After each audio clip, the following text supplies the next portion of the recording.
What's your family's darkest secret? A couple of weeks ago I found out that my wife cheated on me 6 years ago. The way I found out is that her sister told me after going to visit her to find out how the delivery of her first child was. She confessed to me that 6 years ago my wife told her that she slept drunk with her best friend. In her words, my wife was very sorry. At the time she told me I was with my son, and immediately after leaving her house, I went to take a paternity test with him, fearing the worst. A week later I got the results and my fears came true.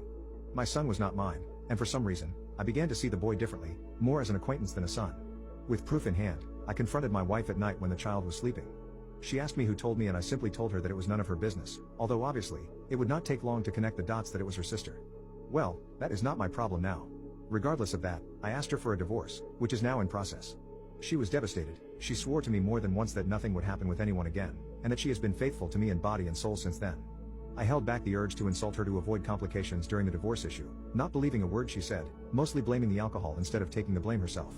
After talking about it, she threatened me, saying that she would demand full custody of the child. I was so annoyed at that moment that I told her, okay, I don't want anything to do with something that is not mine, that she keep the child and I'll keep the dogs. After my words, she tried to convince me to take care of the child with her, that I am his father. At that moment I exploded. I was so angry and I had held back so much the urge to scream that I just yelled at her to go and take her bastard with her. A week had passed since then, and she went to her parents' house with her kid. She has not called me since then. She left with everything and the half-asleep kid when I yelled at her, especially since it was the first time I really yelled at her. It sure affected her. I talked to my parents and my dad told me that I did the right thing and that I shouldn't be raising something that is not of my blood. I agree with him. However, the pain is still there.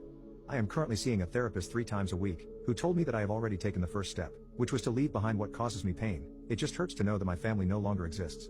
Regarding why my sister-in-law told me everything, according to her, she felt guilty seeing me always happy with my son, knowing that he may not be mine, and that the fact that we went to visit her in a moment of weakness caused her to completely break down with guilt.